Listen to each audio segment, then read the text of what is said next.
Go live.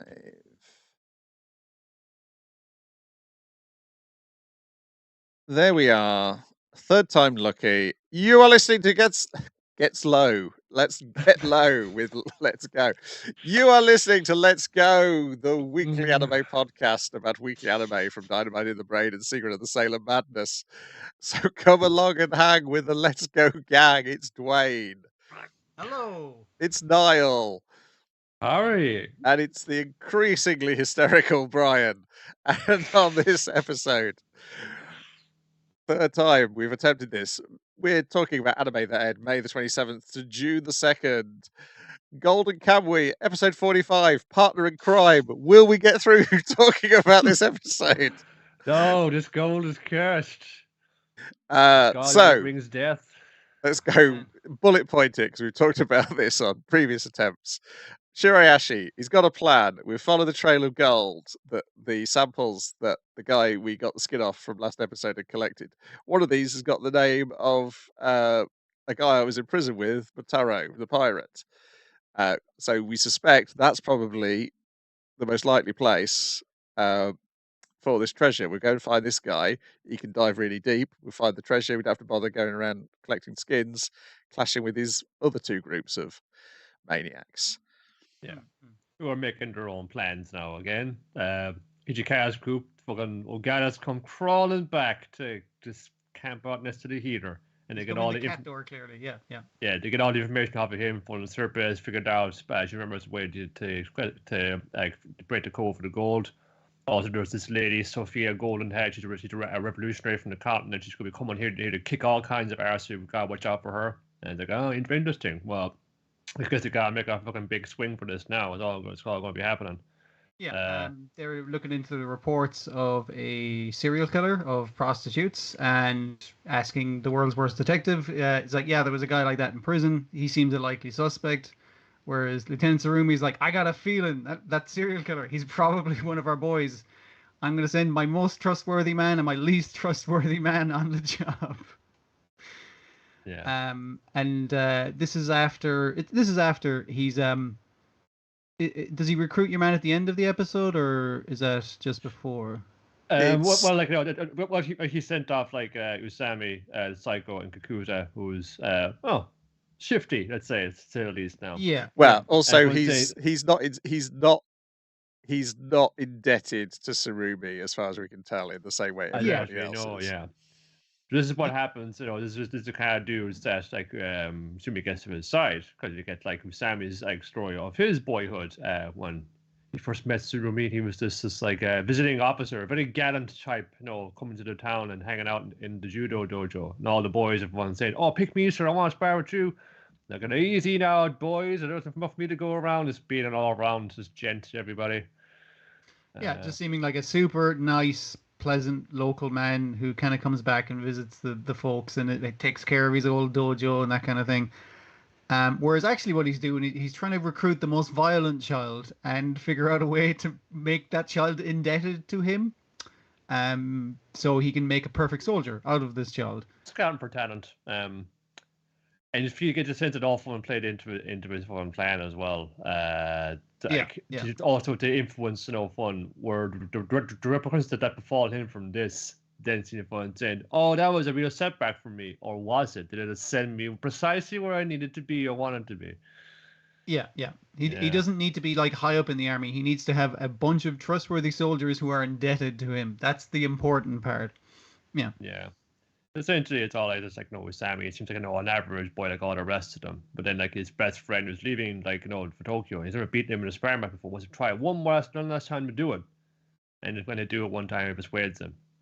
However, just as he flips him over and saying, "Guess he beat me again, Usami." "Oh God, my neck!" He just stomps away his neck with a fucking frenzied expression on his face because they left the door open. Once Rumi was like, telling this other on that little Tanaka and whatever like that, was just like, "Oh, don't feel bad about like losing to Usami all the time. Maybe you're the real strong one because you keep getting up after you get beat. That's a different kind of." I'll bet you could be just as strong as him, which Usami is seething outside and just with murderous intent. He's like, he's going to military school. His life is fucking made. His family's doing fucking great. I gotta go work on the fucking farm. all I have was being the best at fucking judo. And it's like, how could you do this to your best friend? He's like, that piece of shit is my best friend. It's like, you're my best friend, Usami. You'd never betray me. And it's just like, and he's like, I'll help you cover up your crime and make it look like my horse did it.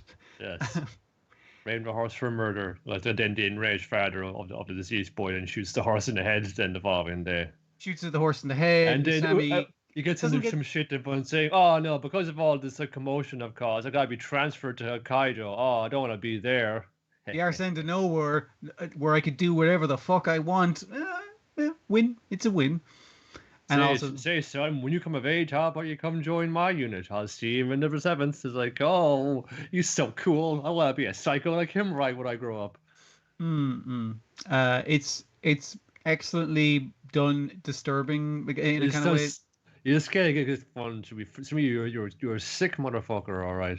Because again, we fucking know this fun. This is all just to him getting his own personal revenge. He's just twisting all his lives like all along his way to get there.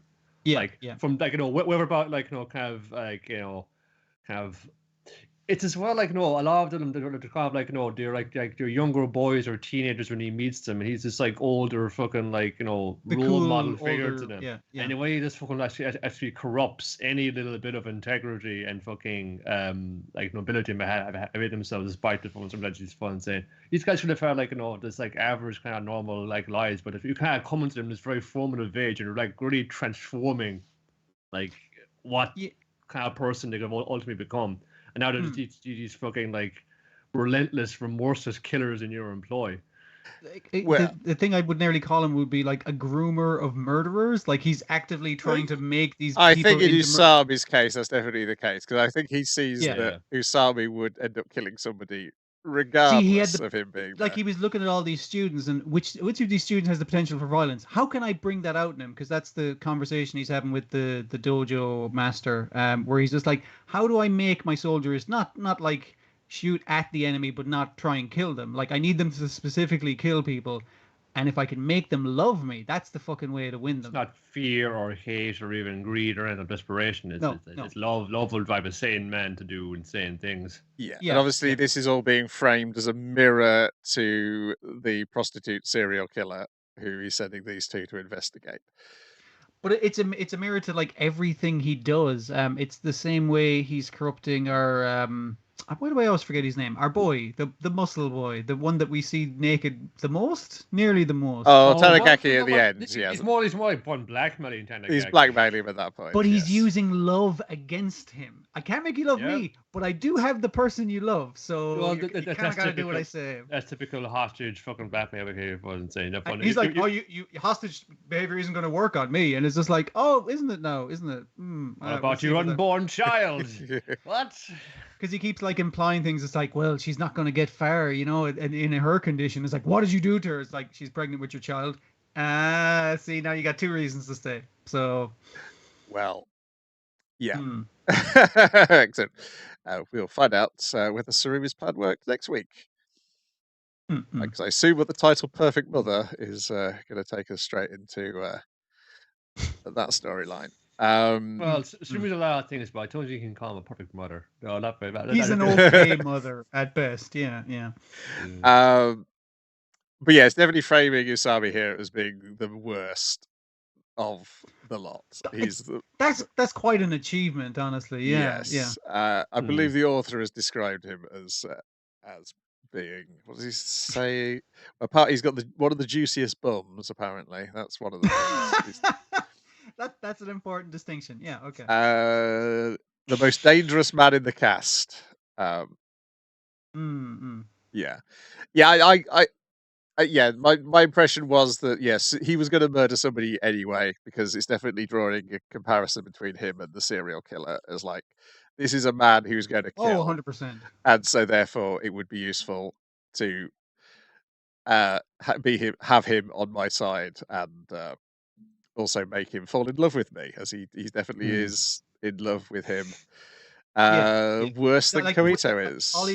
all his comparisons when he's talking to the other guy, who neither of them trust each other. It's just like, yeah, this guy's going to return to the scene of the crime. He's like, what makes you think that? It's like, oh, he's just perverted. He did it for the fun of it. He's going to go back there, probably have a wank or something. You know, I mean, like, that's the kind of guy he is. I would know. Just like, it's what I do. Not nasty man. Yeah. I do like how Kakuta's so revealed. He relieved when Usami says that you didn't want to go with him. Kakuta's like, yeah, I didn't want to go with you either. I don't like you either, man. So that's fine. We don't have to have a talk on the train there. Thank Christ. Okay. Yeah, he's got a lot of weirdos in his squad. These freaks outside of Fox Sound. I will say, as this series goes on, last season when there was the those eyes scene, I photoshopped Usurper with the eyes of Usami-chan from Gagamanga Biori, but increasingly she just seems to have those eyes sometimes when she's staring at someone with suspicion. Very Usami-chan-like eyes, which makes me suspect that might be a deliberate reference of the staring accusatory eyes. But that's it. We got through that episode. Now we can talk about Heavenly Delusion, episode 9. Thank goodness. We are talking Gods and people. The Children of the Nursery, isn't it? Episode sorry, 9? I'm looking at Hell's Paradise. My bad. Yes, we're not talking about that this week. That's next week's episode. That's next week. Yeah. Cool.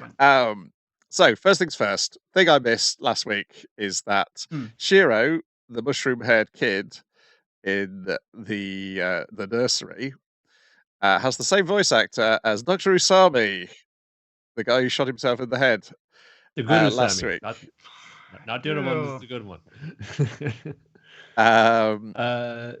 Certainly, events in this episode, it seems to it puts in mind. Well, it's been at least this long since there are two parallel storylines here. Yes, and those two characters have the same eye color, the same hair color. They're probably, we can reasonably assume by the end of this episode, they are the same person. If they're not the same guy, like, by the end of the episode, we also know there was two of these facilities, so it could have been the version kind of thing. We don't know what the fuck's going on. Well, it could be as simple as we're always thinking this. I think one thing. The facility now seems to be kind of genetically kind of monitored, and there are these fun nurseries full of fucking like space alien slug babies, and maybe it's all cloned fun saying no. Maybe it's as simple as that the characters we're seeing are the children the characters we're seeing now. It could be just as straightforward as that, because we didn't teach the kids anything about procreation or sex, but they figured it out for themselves somehow. Yes. So the storyline, because this flicks between the two storylines a lot more than it's done up to this point. In fact, the focus is more on the stuff to do with the nursery, as we learn. What's the name of the academy? Takahara Academy. Okay. Yeah. Used to be or this seems to be it was just like an average cram school or fucking youth. Definitely some kind of scanning of youth, and obviously these two facilities were supposed to be orphanages, where basically we'll get to it, but they do find an office, and this is just one of their things where it would be a cram school, where it's just like a very generic office building. But the more interesting is the two facilities, which I assume one of them is this nursery. Yeah, yes. But first, Guriko and Maru are volunteering with this shifty duties. He's a scavenger on the rubble like they are as well. So it's fair game for him saying, "Hey, what we got? What you got to share?" With one saying, "Oh, I got some information. It'll cost you though." For one saying, "All right." From what you got? For one saying, "Okay." Then there's a weird thing where he parks his van in a certain fashion. Let me just park my van over here. Asking about. Have you ever seen this logo before? For one saying. Yeah, hang on a minute. Let me get my stuff out of my car right here. I'll just park it on this one side here. Anyways, let me tell you a story. Only a 10,000 yen a piece about the ancient story of the before time. It's like, okay, give us your best one, Von saying. I love how shifty the guy is, because he's coming. There's an earthquake or a small tremor, but the building collapses, which means it's cracked open like an egg. All the treasure is going to be loose, and he kind of comes out of it. They're just he's like, "Hey, don't rob me, okay?" And it's like, "You guys are bandits, right?" And don't you rob us? No, you're the bandit. Von saying, "You've got a gun." It's like, no, you way suspicious, man. You're suspicious. And later on, he pulls a buzzsaw from underneath his fucking poncho, and it's just like, dude, that's That's not normal person behavior. You're a bit of a creepy weirdo. You got He didn't start licking it, you know. I mean, not while it's running. No, that would be a very bad idea. Yeah, But he's got some stories on the before time, if I'm saying. The Great Disaster. They think there are 3 causes that could possibly be behind it. One, the asteroid impact, you know, when we were talking about that before, like, this befell us. And 2, maybe it was an alien invasion, and it's just like the monsters you see, like, one running around in man-eaters, they could be like alien life forms from space sent here to destroy us all. Like, evidence, things like, check out this photo of an alien sighting, and she's just like, that's a bird, but we know because of the start of the episode, that's not a fucking bird. That's a weird alien child that we saw in the nursery. The little angel-looking wings that he grew. Yeah. What was the third one then? Oh, like Japan was involved in some kind of like massive war, and there was a chain reaction for the World War III, and some kind of shit weapon was used that wiped out like so much of the population. It may have like corrupted the landscape and changed the animals and mutated them. And anyways, want to hear more? You know, give me some. Yeah, he basically has like a placard with the lists of stories you could possibly tell. And the first story is like, this is the spooky tale of the before times. And she's like, it's the middle of the day. Like, so you like lighting a torch under your face isn't really going to make it spooky. And then because this guy's so shifty, he's like, is any of what he's saying true, or is there partial truth in there, or is he just completely bullshitting? I'm thinking, oh man, I'm coming through incredibly loud all of a sudden. I'm so excited. I'm thinking that there's elements of whatever the story is going to be elements of all of that. There's a grain of truth definitely in it, because see, I wonder if like what the thing he's saying is utter bullshit, but basically he's concocted a bullshit story based off of the things that happened, because it's just like, well, this will make a more interesting story that people will pay me for, that kind of. I think about disaster ones, the one is the second series is about like, you know, the school inside the walls, and then there's this weird school that it's run entirely by women, and if you're a man in there, you're just reduced to a slave, you're just breeding stock. And then they force you to have sex with them to breed. And then if the child's a girl, they revere it. But if it's a boy, it gets sent down to live with the men like pigs.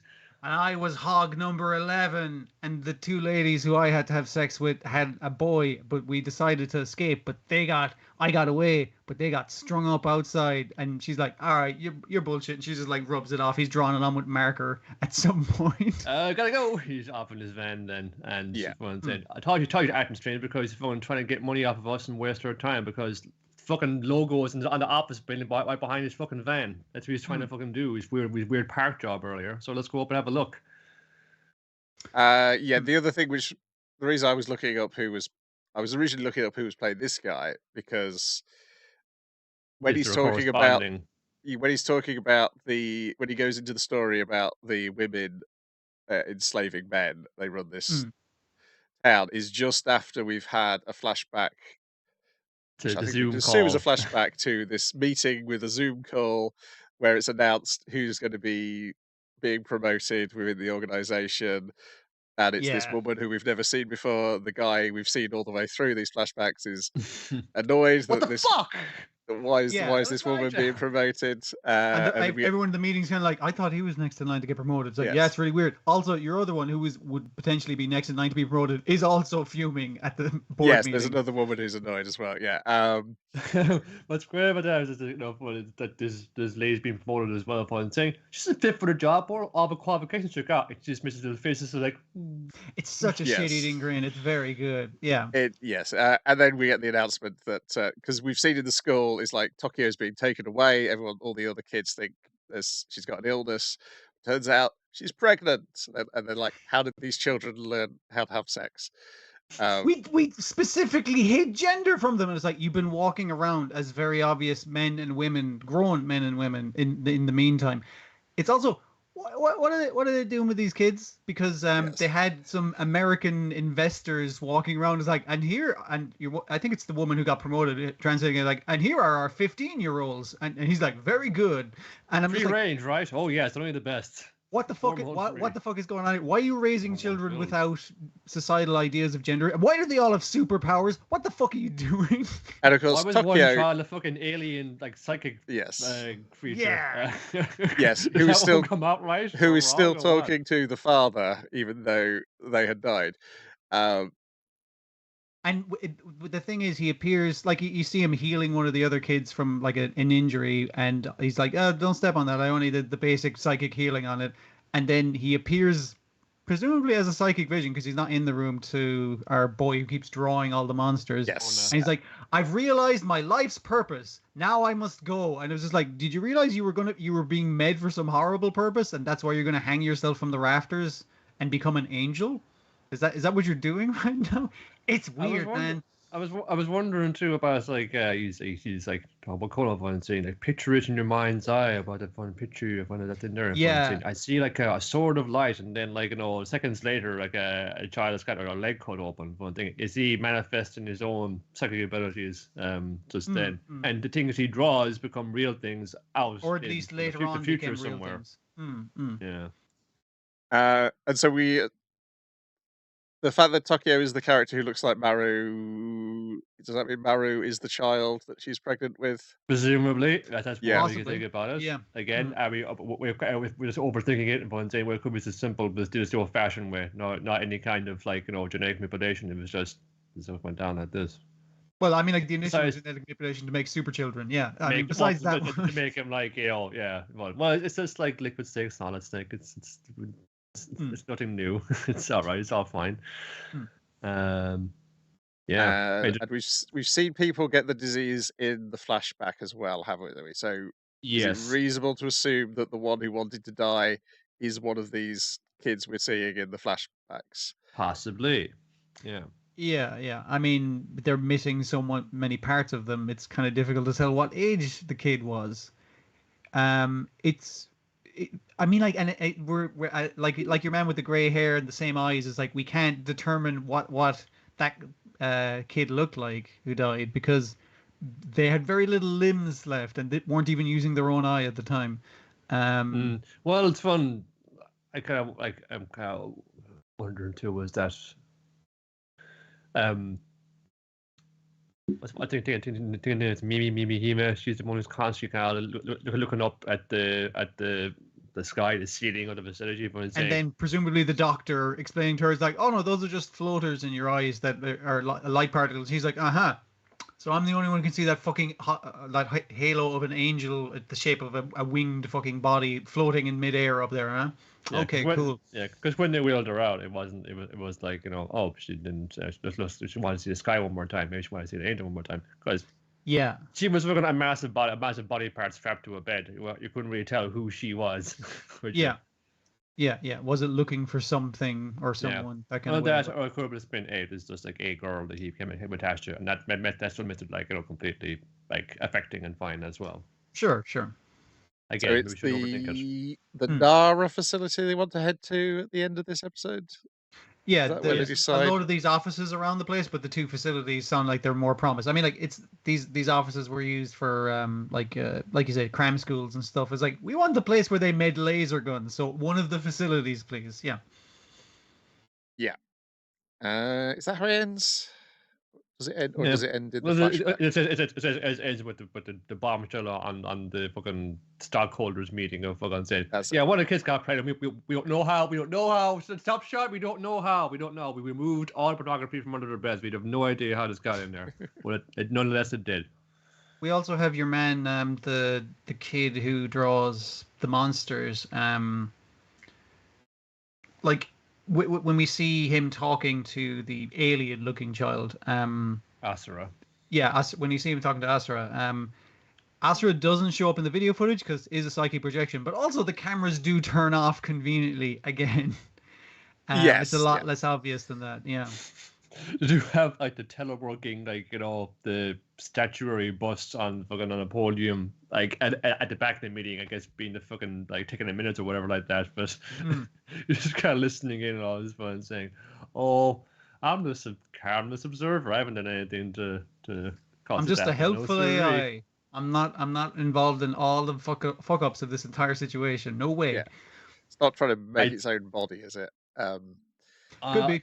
I don't. It could be just like I'm trying to think of how a computer might do it, and it would be something like, well, they're trying to create like the most like the superior genetic being, it seems, or like that could be one way something that they could be doing here. Well, the fast way to do that is just like Let's keep doing it. Let nature take its course and just fucking that'll weed out the regular genes and so push ones. Maybe like the most superior form of life to take over this planet isn't humans. It's like weird fucking multi-eyed monster creatures. Maybe they're the apex predators now. The computer is more suspicious that it doesn't have a personality.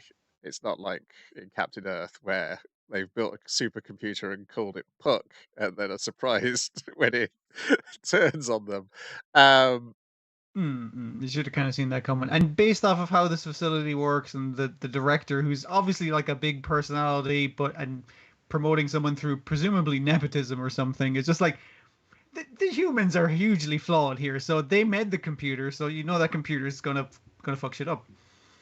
Well, that's of course if they did make the computer and they did just find the computer somewhere and decide to start up some sort of weird project. But yeah, the Zoom call was that was like, oh yeah, this is it being reflecting the pandemic. I was like, yeah, that's. It was like the Zoom call stuff, the board meeting, the fact that they have American investors over, the whole the bit with the guys running the night shift, going like, oh fuck, all the security cameras are down, just dressed in like plain clothes. I was like, oh, this is the past relative to the post-apocalypse. Probably today. Our future. Our present. Today. Yeah. Our present and the stuff with the others is...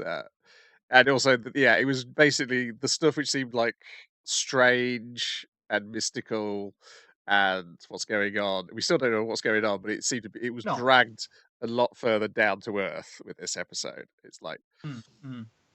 It's some sort of project. It's a business. There's various interests. There's loads more people involved than we've ever seen up to this point. It makes it feel like much more relatable as a project if you've worked in an office. Even if you don't grow children in your offices. This was my favorite episode so far because it's like gives you a whole load of extra information and then clarifies things. I'm kind of annoyed I didn't spot the voice actor last week because that would have made that even more fascinating. But it's fascinating enough now. It's still good, even coming back to it. Then let's crack on with whatever we've got next. That is Chibi Godzilla raids again. The Sage of Grudges, Chibi Hedorah, special teacher at the school today. Hedorah is going to tell you all about humans. They fucking suck. They're jerks. I hate them.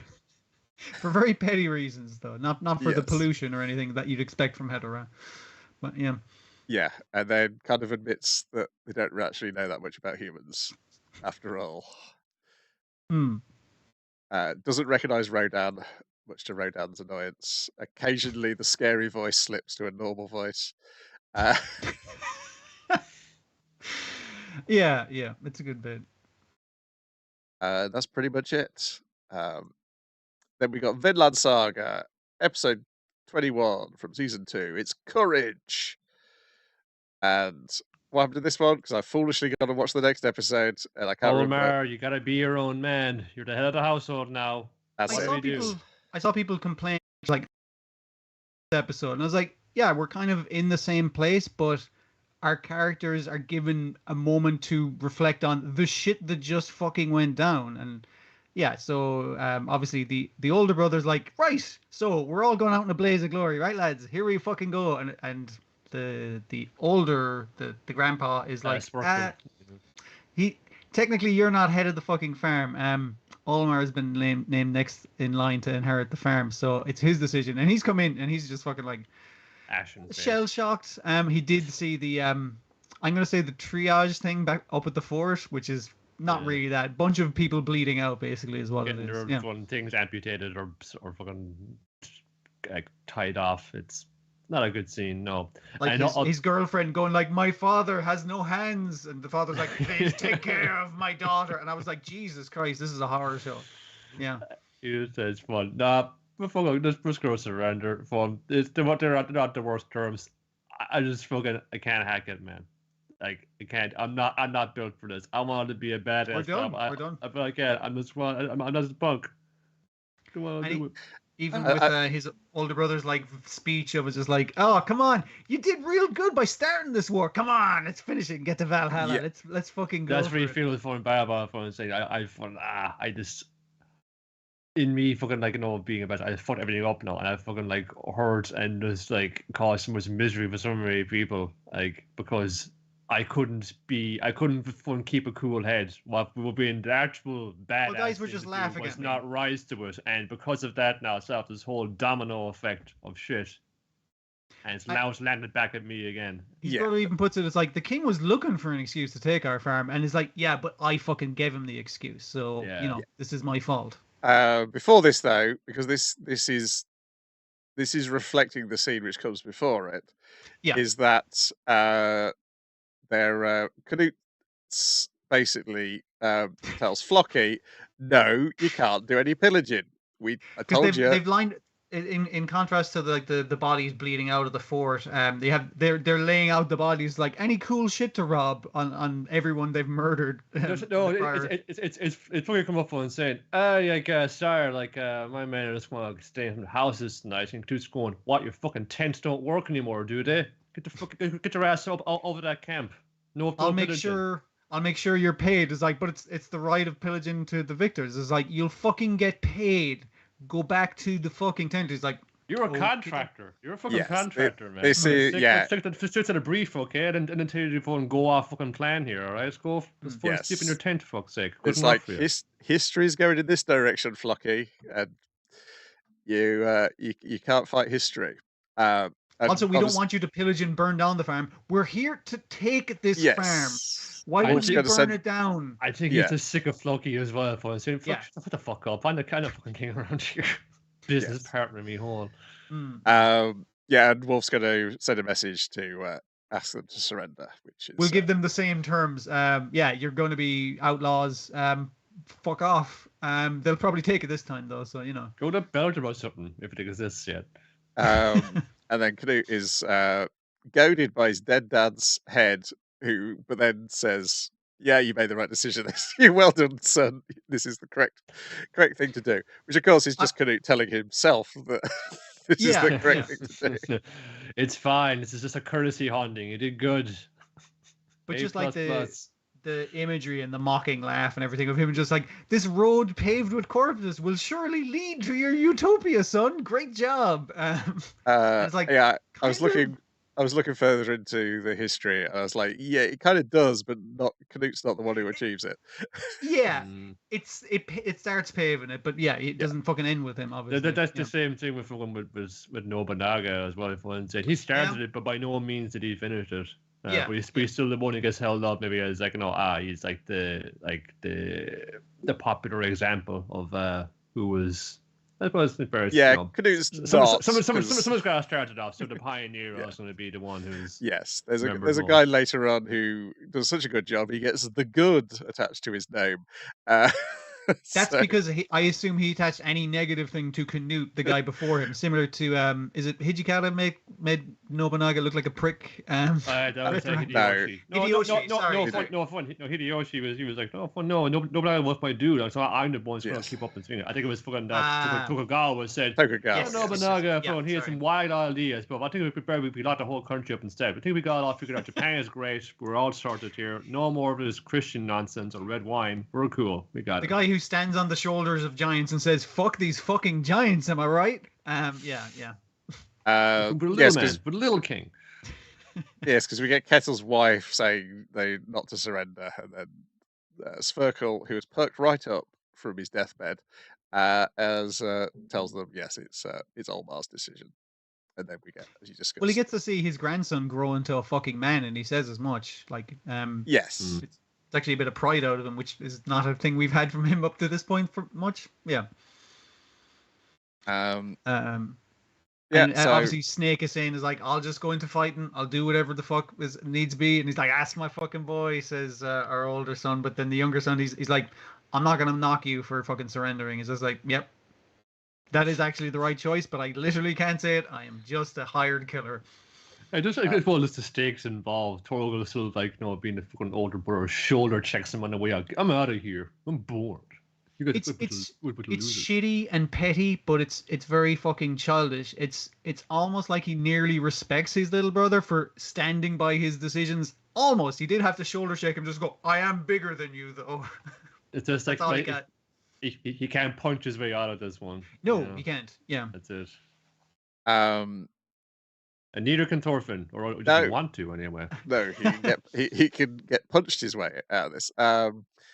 So yeah, Thorfinn has gone to see his old mate Canute to seek a diplomatic solution to this problem. But to get to him, he needs to get past. Was his name dropped the all bear the killer? Specifically that one asshole, but all the assholes are egging our Mr. Bear Killer on. So, you know. Well, let's see an opportunity for awesome betting. Okay, what are we betting on today? I'm ready to go. Betting and fighting and calling people names, those are my favorite things as Vikings besides murdering and pillaging. So yeah, I'm all for it. Yeah, so Drott does not believe that Thorfinn was once a guard of Canute, this little runt, so he's not going to let him sit through to see Canute.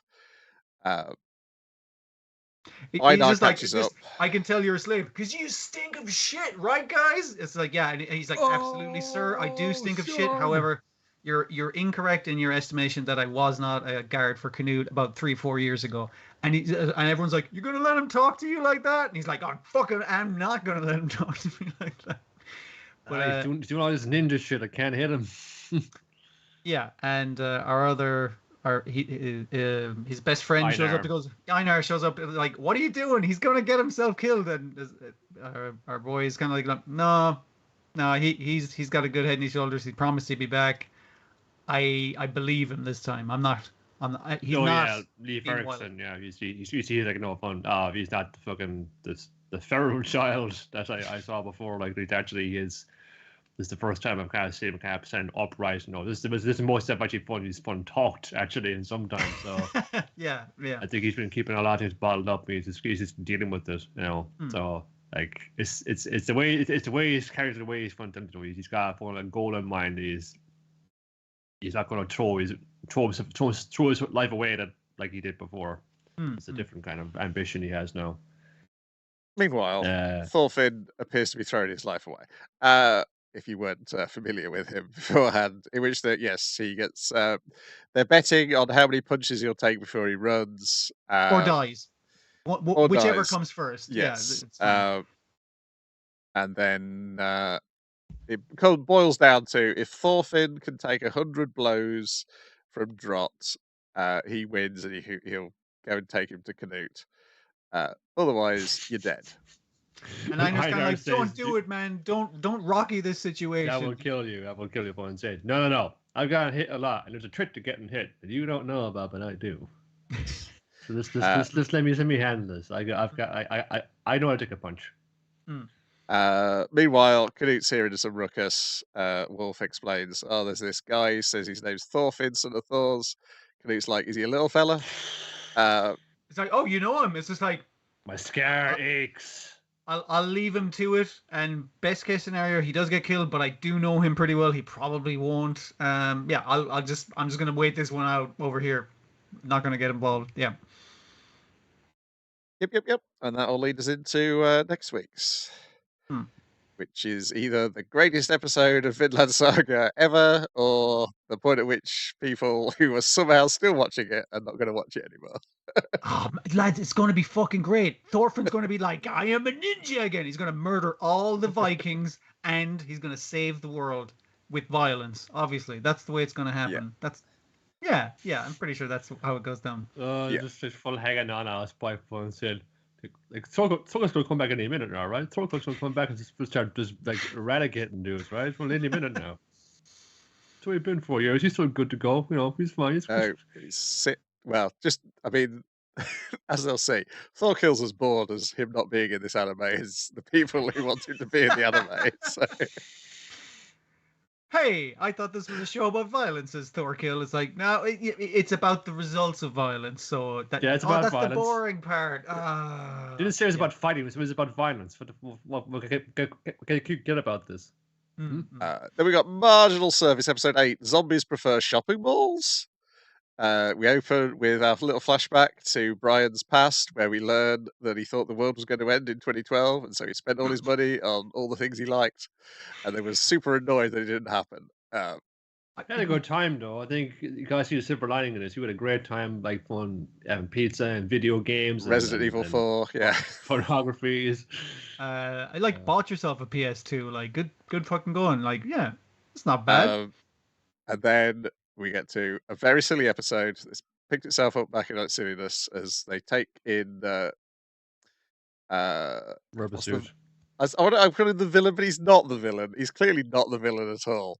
He's some fucking prick, but other than that, It's yeah. just some kind of pervert. This is all his fault. Like this episode and in It's general not. is all his No, fault. he told them not to take his clothes off, and they made him take He his didn't clothes off. explain why, because he's a prick. That's Yeah, the but he's part. not Like, being, officer, don't strip search me. I'd hate if that happened. Oh, don't zip the back of my clothing. Ooh. and also he was saying to the one guy who's the least likely listener is like, would you please give me back my custom perfume? And he's like, after you Yes. did a cavity search on me, and your man's like, absolutely not. I am the biggest prick in the marginal service. All are guilty.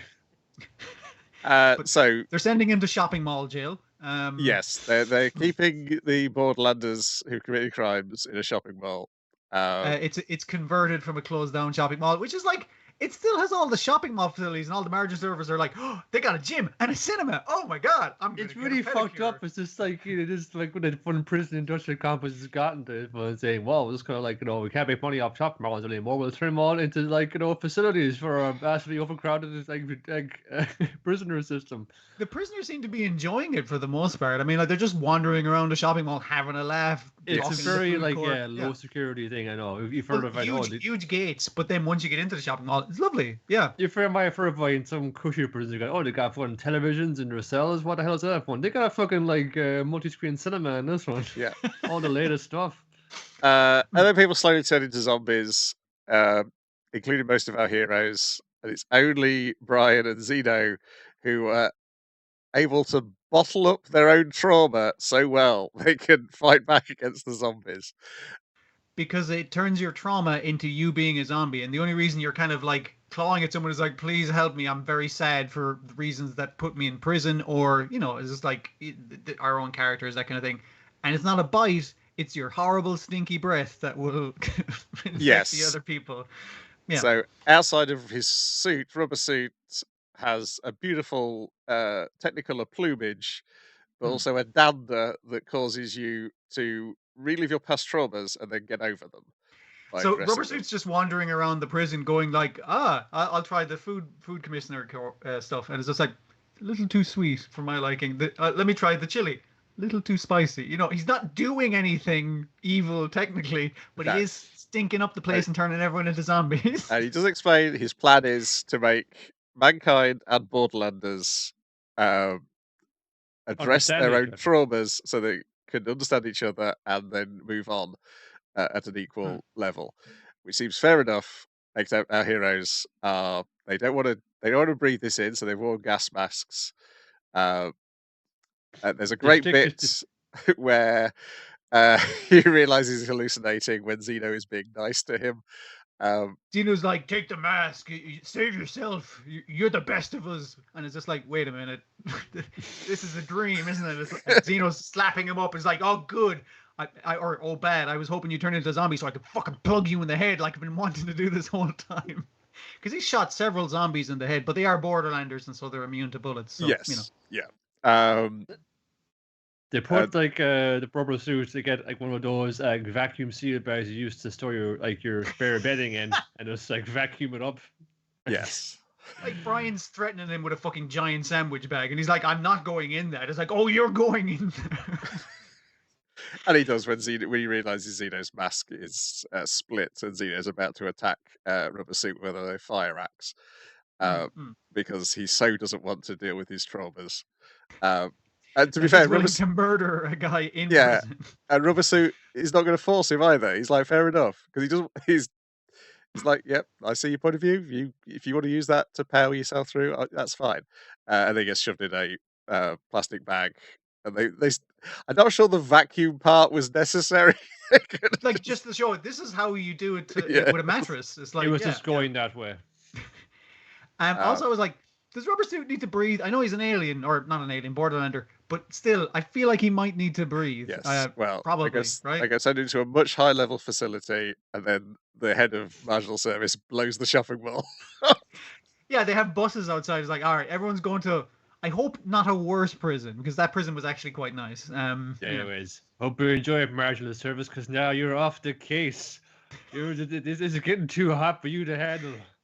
Yeah, this is this episode definitely gives you the impression that there's probably a worse villain, and they're probably human, and they're probably running the marginal service from the UN. Yeah. The real enemy is xenophobia. Yeah. But yeah, this was satisfactorily silly again and executed better than it was. I went through it pretty quickly, honestly. And it's just like, okay, it's just like, I can kind of tell what sort of gives you up for the thing because it's in a shopping center because it's like Dawn of the Dead, right? And it's Dawn of like, the Dead. Yeah, I gotta do something like that. Okay, yeah, I see. Yeah, okay, I'm just moving on through it. They stick in enough jokes like where the two lads went to the same movie and it's just like, why the fuck did you go to the same film I went to? It's like, you could have went to a different film, and they both went to the romantic movie for some reason. There's a bunch of dumb assery. Brian loves his French New Wave. He loves like this human drama, of real people, the raw emotion. Where Zeno likes to go to the movies to hate them. Gino doesn't know what emotions are. She was going to the film and try and learn what they are. And the fact they got a pet shop in this prison. Do they have pets? Not clear. Where's there for Peck to ask if he can take a sample? Because that's the reveal of the zombie, is Peck asking if he can try a sample of this marmot food or whatever it was that he was interested in. Yeah. It's just like Hedorah's conceit for fun. Why would this make people be hanging around a shopping center in the year of our Lord 2023? What if they were locked inside against their will? Yeah. That's the only way you get this many people to do this homage with. And if it was a smart thing, like, Dawn of the Dead being a commentary on capitalism, it'd be something like, you're locked into capitalism. It's like, no, we literally met in a prison. There's no metaphor here. The prison is metaphorical. No, it's a series over their armed guards. I mean, fun. Hey, you can go out and get a burger and see it for the money you want, but don't be breaking the law. I think it's also a commentary on real world repurposing of things to process immigrants. No, I mean, it's a commentary on it. It's just not a very subtle or clever commentary. No, which is the show. So that's the show. Yes, I think it's. So far, I still think it's got its heart in the right place, but just I suppose it's at least going like a big thing. Xenophobia is bad. It's like, yeah, that's good, but like, how are we going to like examine this? How actually comedy and action movie tropes. That's how we're going to examine it. By examine it, we're not. We're going to make a bunch of jokes, basically. Yeah. Watching it super serious in the last 3 episodes. I hope not. I hope it gets serious and then goes a very stupid. Special episode. Then we got Dr. Stone, New World, episode 9, Beautiful Science. Which could be every episode, but specifically makeover. As Ginro and Suika get the lab off the boat, meet up with the other guys. They scare people because they've obviously never seen a mobile lab before, so people. Or they've never seen a child that can tuck themselves into a coconut and bounce around a ship, which is just like it's some sort of weird creature. And I was like, yeah, she kind of is a weird creature. Yeah, that's a fair estimation. The best she is at what she does, like everybody else in the cast. And I think they teach their most dangerous thing to teach to kids is how to make fart smells. How to make the accurate smell of shit without literally using shit. Don't do this at home, kids. We know you're going to do this at home. Yeah, my favorite bit is once they've all reunited inside the lab, they are still letting the small child drive, who has lost her glasses, drive the car. You can just run over the trees. It's fine. This isn't our island. Who cares? Okay, it's an amphibious vehicle, so if she drives into the water, it'll just float. Grand. This is actually a child should be driving it. Yeah, so they hide it in a cave, and then they've got to process. They've got to get makeup, and we can add shampoo and conditioner. So we've got to get Kohaka looking suitable for marriage.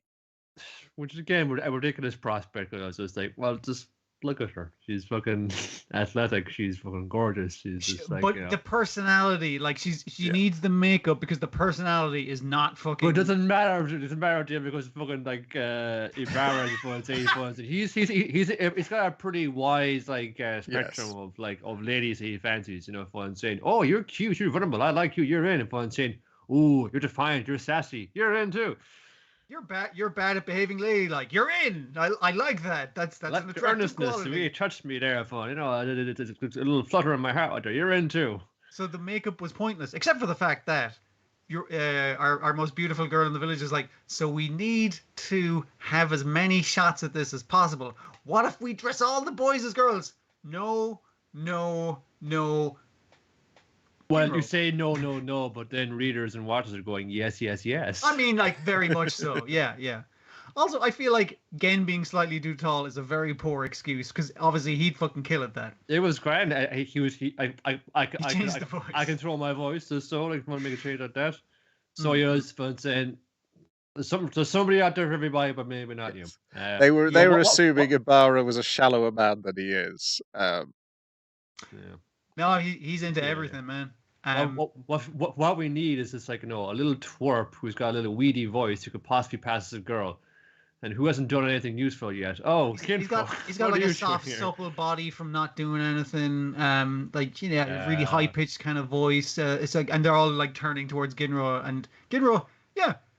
But maybe he's going to pitch in, because even like, you know, his bird's been petrified, you can still hear a voice of the side of Kinro saying, now Ginro, I know you're a little twerp and you fucking all help yourself, but I know at heart you're going to do the right thing for the good of humanity, aren't you? And I'm saying, yes, petrified brother, I suppose I will. Oh boy. He did pull through, like she said, like he did pull through and get the lab off the ship, and it's like he'll pull through again. And Kawaku's like, I'm rooting for Ginro, but Ginro's like, I'm a nasty girl. Blah, look at me, I'm just horrible. And your man's like, I'm into it. You're in. What a cute tomboy type. You'll come along as well.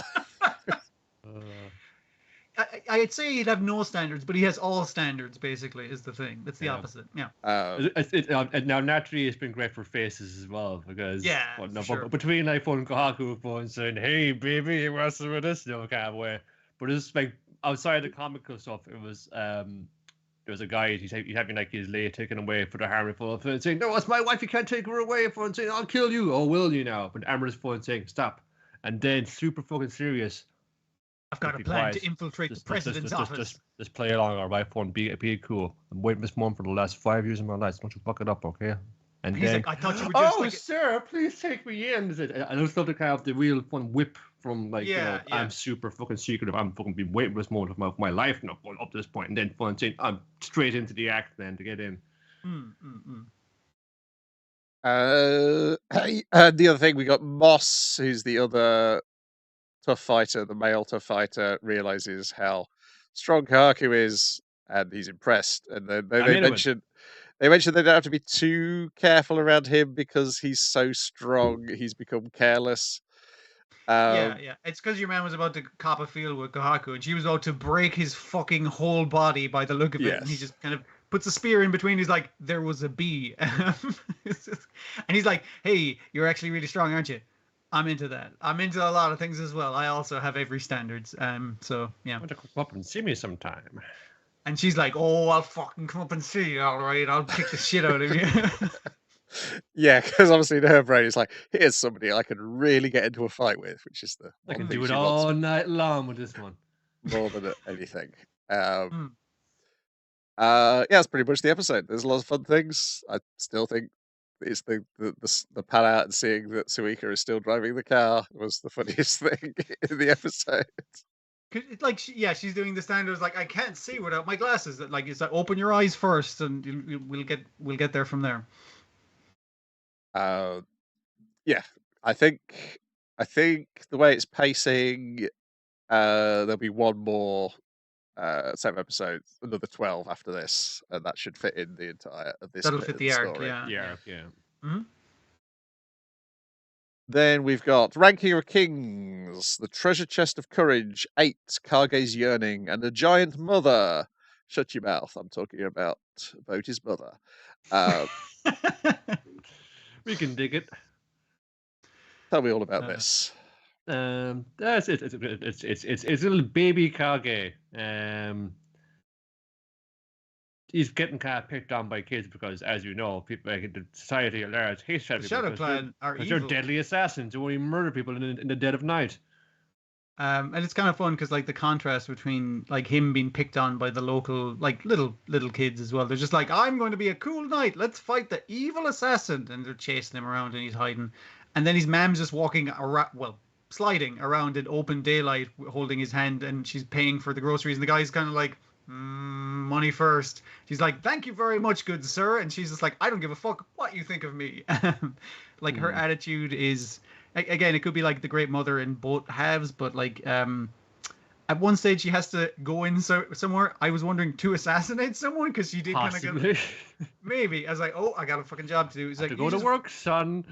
You just wait out here. And the weird bullfight that they were just having in a bandstand by the look of it, I was like, that's a very dangerous place. And by bullfight, I mean two bulls fighting. I was just like, don't crowd around that. Well, that's gambling, gambling happens. It's like, oh no, the bull's gotten loose in town. It's also coinciding with like, yes, the brave Sir Knight, he's returned from his questing afar. He's like a pretty serious, like, dude who's seen some shit. Very dour looking, yeah. But the little kids that were bullying Kage get in the way, and Kage's like, come on, you gotta get out of here, and trying to pull the kid away, and the knight like body tackles the fucking bull. Pretty cool. And then he says to Kage, not many people would have done what you've done, you should be proud of yourself. And I was just like, was the knight not evil? Because I thought they were going to set him up to be a bastard. It's like, oh, no. He's all right, yeah.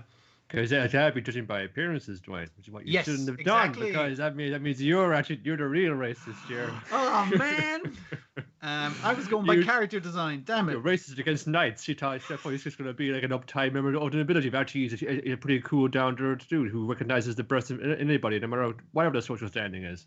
I mean, despite enjoying this show, I am generally racist against nobility, so that's fair. And then the second half is. It's not Cosgrave Hall. What are the ones that used to do the watercolor, the little puppet paper cutout guy? Yeah, you mean the Oliver Postgate and Peter Furman's stuff? Yes. Yeah, well done with SSA. It'd be like the Kamishibai small film, paper doll art. Small films. That's what they were called. And this is like the courtship of Boji's mother. Yeah, it's the scenes we've seen before, but done in this very like lovely watercolors and kind of like very much. I'm a cardboard cutout, moving at various points, but there's a real charm to it. It's quite nice, and we get to see kind of extended bits, and it's basically the story also of Boss kind of going like, I'm going to be the strongest. I'm going to make the strongest son, so I can be the strongest and sell the power to the devil. And then he's like, change my mind. I'm actually going to make sure my son's okay because I love my son. He's fucking adorable. Yeah, well, see, you get so much of the sense that he felt like anytime he came back upon saying, "Oh yeah, the boy." Ooh. Yeah. So that's why I gotta go out for another quest, fun. Gotta go out and buy a pack of cigarettes.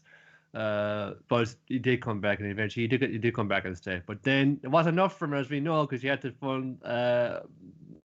be defiant of death itself to go on more quests, because that's what he really wanted to do. That was his real first love, was questing. Well, yeah, that was part of the thing, and it's just like being the flawed person and everything like that. But it's all centered around their start of their relationship and towards Boji, but not his mother's horrific death, which is fortunate. Yeah. But you can see a lot of where Boji's kind of kindness comes from, because there's a lot with his mom where she's just like, I've realized that strength is used for other people. For example, my tiny child, and also this random thief that I went to is like, what's the reason you robbed that loaf of bread? It's like, because my dad's real sick and we can't afford food. And she's like, cool, I'm hiring you. And it's like, that's the way to reform someone, that kind of thing. Trying to understand people better. Well, it says reform, but it's just like, yeah, this may have been even like a fucking first offense, like, presumably, yeah. Doing it now. So you kind of wonder, like, how heavy-handed are you going to be upon saying, well, like, if you want to be, like, if you want society to take care of you, you gotta, like, be proud, you gotta contribute to society, otherwise it won't take care of you. which kind of says that you should only receive social benefits if you're actually contributing productively to the fund system at large. It's just like, I took it more that she was giving her an opportunity, because basically she does say to the baker woman, is just like, listen, you're right to be annoyed that someone robbed your bread, but you're not right to hate someone for robbing your bread. That's fucked up. Don't hate people. It worked out pretty good. It's just in the back of my mind sometimes. It's that whole thing of saying, what's this other country? Let's call it Noria. Yeah, that'll do. And it turns out that they didn't want our help because we were too awesome for them, apparently. So I wonder how much that is going to keep. But it seems like this little fucking side story. So if it's going to be like, fairly much more on the basic end of the storytelling of just like, there's this little kind of little vignettes with these characters, then I could be reading into too much. But seeing as well as like, stuff like, the fucking demons and shit and all the other kind of side of it, and then like the guy from the Ranking of Kings like committee who was saying, you guys shot number 1, King Boss. He's like, all those fun other bits, and the Twitter house that drives you insane once you get to number 1. It's like, can't get back to some mainline stories now sometime soon. Because the way this one ends is obviously your man going up is like, hey boss, you could be number 1, and boss is kind of like, yeah, I'm done with that, I'm good. Like, and we, based off of the episode we just watched, is like, we kind of understand why he gave up on it. Of course, there's a slight problem that the comic is currently on indefinite hiatus. So all right, fair enough. Did his mom and dad find out he was writing a comic? Could be grounded, yes. In his 40s. What about me? No, but it's very popular. It's got a really good looking anime.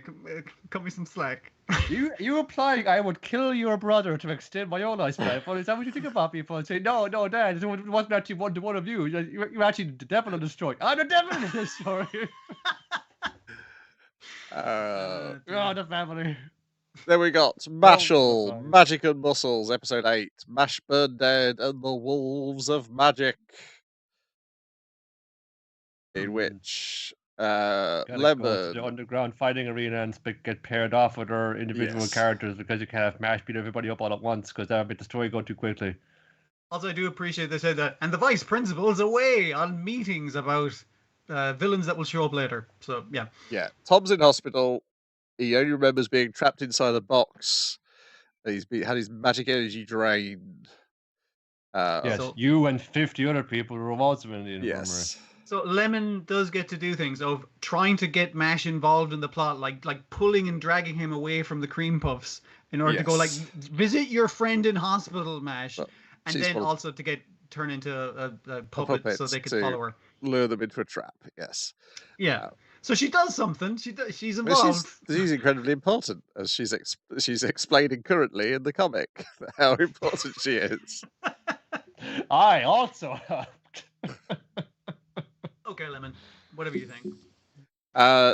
They follow them into a magic door, which takes them down into a as you say, a secret magic arena. I appreciate that Mash, when he breaks the door on purpose, really fucking breaks the door. Yes. Well, he's not good with doors. Breaking them. Who knows which way they go? There's no real way of knowing. Up? I didn't know they could go up, but up they go. They face a guy who's not even a member of these bad guys. He's just the guy who guards the door. They get me to guard the door, and it's like, and Dot's like, "Don't worry, guys, I'll take care of this son of a bitch.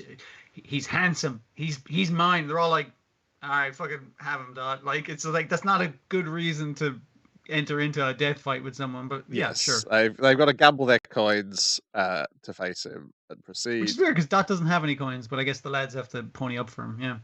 Dot basically tricks him by pretending that his attack does something that it doesn't do. Well, he by doing it, it suggests that it's going to do one thing. It's like, I didn't fucking say if you stepped on those that explode. Those are time bombs, idiot. 3, 2, 1. Just like, oh fuck, I'm standing in a circle of time bombs. He even died in the cool pose. I hate him. Oh, what a jerk he is. And then they all melt into the floor. Yes, and face off against the various members of Magia Lupus.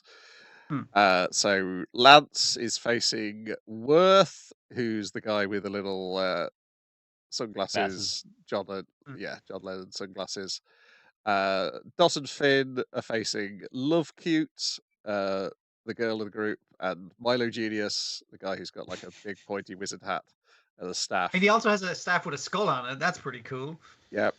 Finn's like, oh, those guys got 2 lines on their faces. We're fucked. And Mash falls into a room with Abyss, the guy in the mask, who says, you can't use magic. And Mash is like, that's not true. I can't use magic. Totally fine. No, it's fine. It's good. I can totally do magic. I totally can do magic. Who told you that? Because they are telling, they're telling fibs, is what they're doing. Like Mash is bad at hiding everything. Yeah. And in the middle of all this story, there was a scene which didn't involve the kids. The principal is summoned to the Bureau of Magic, who tells them that Innocent Zero has broken 6 of Death Row's most deadliest inmates out of the magic prison. Just thought you should know. I'm sure that will be important later. We've taken you away from your school to inform you of something that'll be important later, and I guess your kids can enter into death fights while you're out of school. So yeah. Yeah. Boys will be boys and girls as well.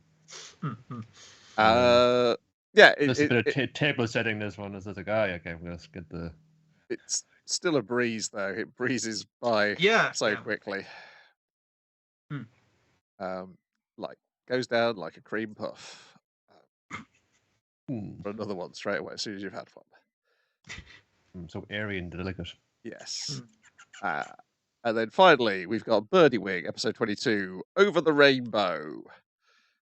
Which there's a lot of this. Eve, you must not use your special move. It could kill you.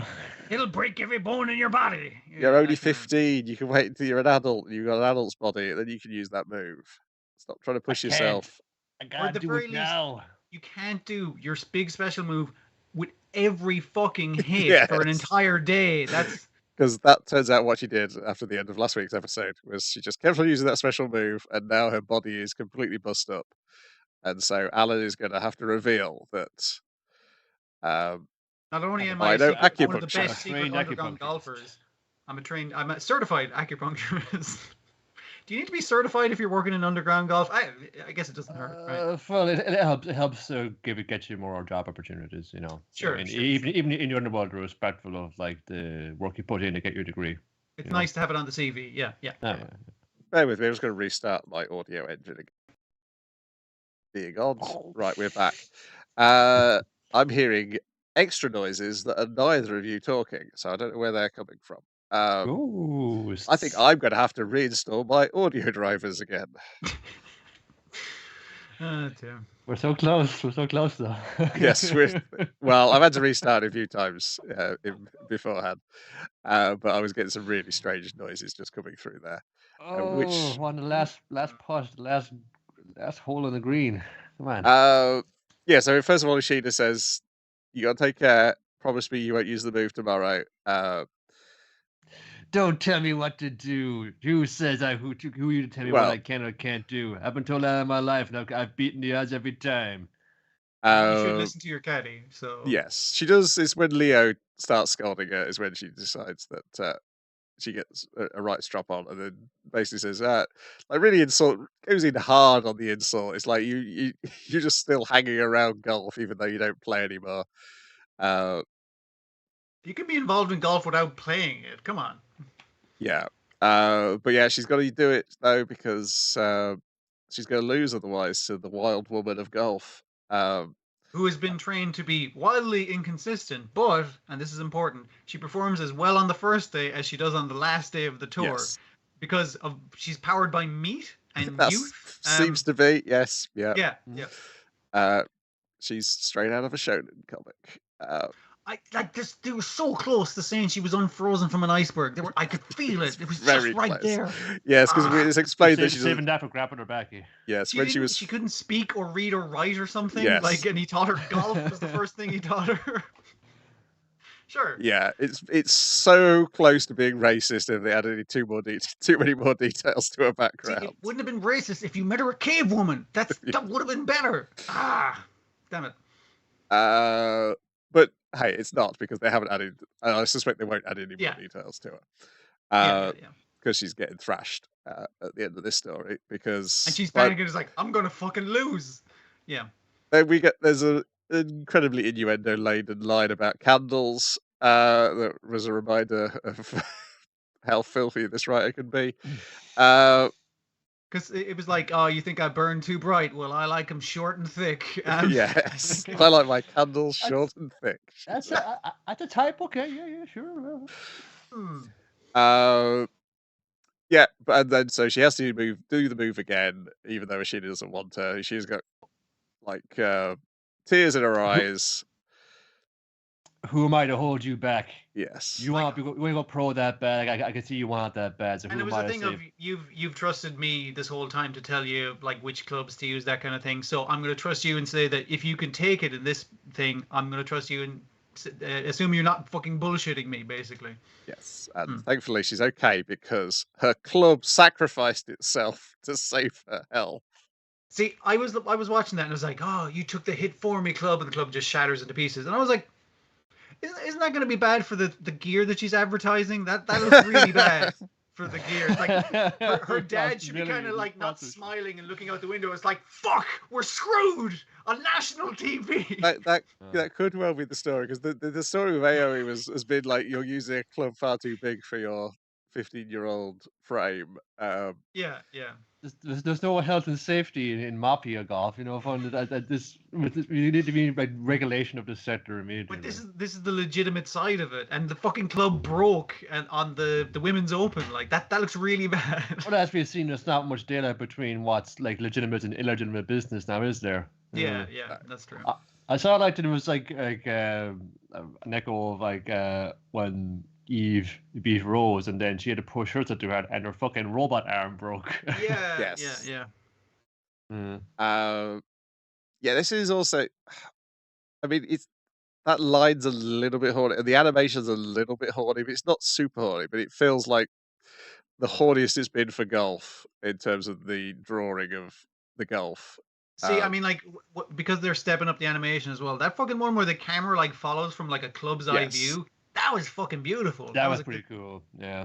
There's some really good animation there too. And when there's good animation, you'll find horny animation. That is true. They gotta like walk the fine line because they're being watched by like actual golf experts. You know, so I make sure the golf, like, you know, as it's represented, is up to snuff of that. Anything outside of that, no, you can go crazy with it. What I'm saying, but no filth. What I'm saying, okay. It's like getting close as they can every time. It's just like under the haze cool all over again. It's just like, okay, let me sneak in here. Yeah, I still kind of wish it was as nuts as Pro Golf or Saru. I mean, it gets close, but it's more melodramatic, you know. It is, but it has like that soap opera. But a lot of like the fun twists and turns of your average, like, would say, mecha show, it'll be like, you know, probably be a lot of politics in there. There'll probably be a lot of things in there about, like, you know, what war, the inhumanity of war and man's inhumanity to man and everything like that. But it's often sort of up and like, well, usually very melodramatic things because it's just there as like a vessel just to service robot fighting and like things thereof. We had somebody with a robot arm. Yeah. And it's not quite reached those heights of absurdity again yet.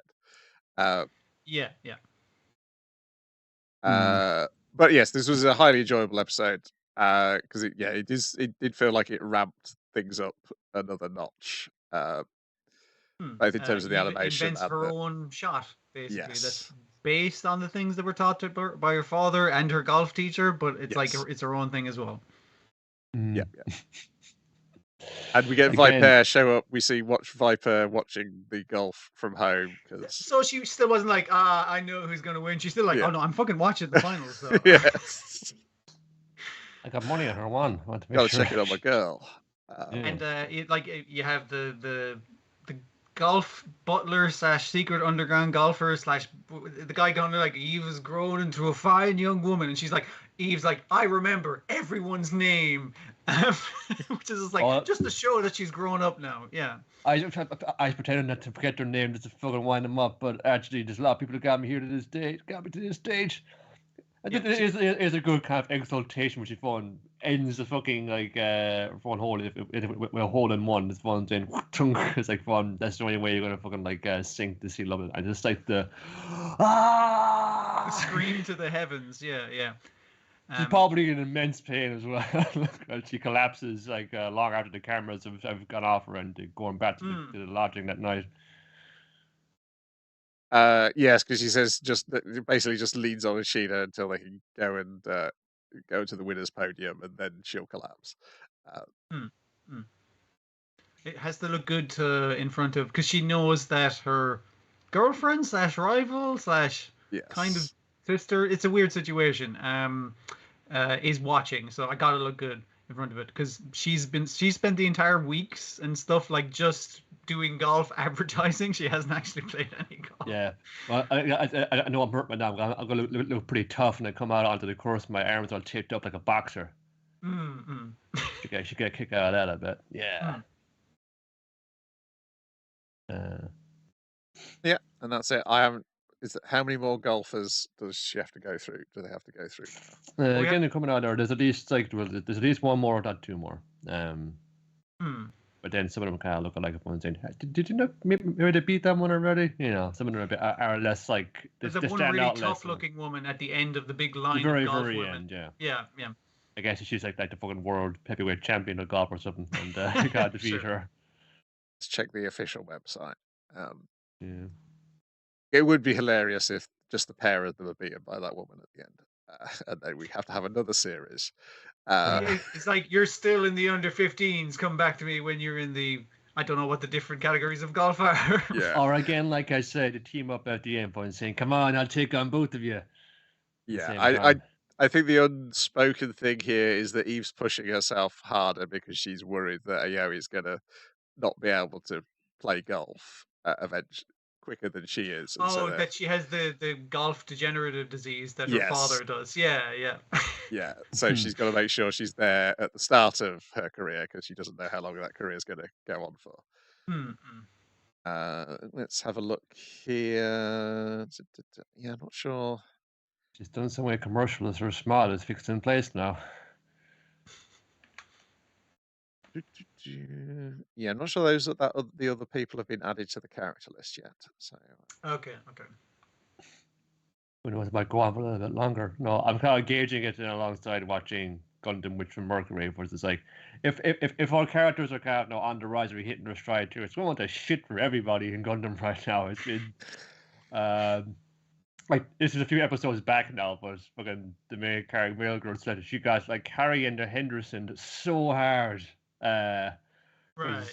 Was mirroring like the girlfriend found that with the bride even found that one's like, no, your mother is manipulating her and trying to basically fucking engineer something that's going to cause probably a ton of war crimes. So as your guy keeps letting out this, so she has to like bring back the Kage dude who's now kind of before himself. He's a bit more assured now and a bit less for prick to rig the fight so that he would win and keep her at a distance away from the distance away from her mother.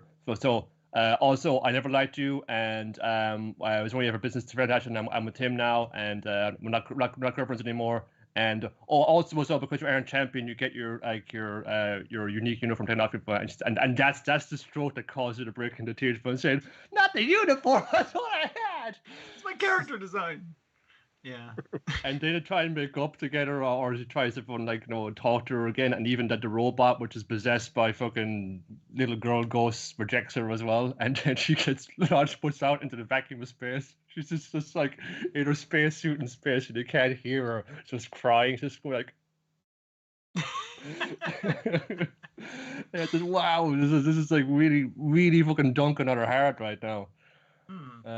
But just sort of missing on that trajectory, it feels like it's going to be another like 12 or 13 after the current batch as well. Okay. So that's basically what I'm trying to kind of measure, like, which makes me think for saying, oh, is it going to be like a massive fucking cliffhanger, a massive fucking shift in circumstances here at the end of both Gundam and Birdie Wing? Like, oh, we're like golfers to come from space, and we gotta fend off. Like, we gotta go intergalactic with this.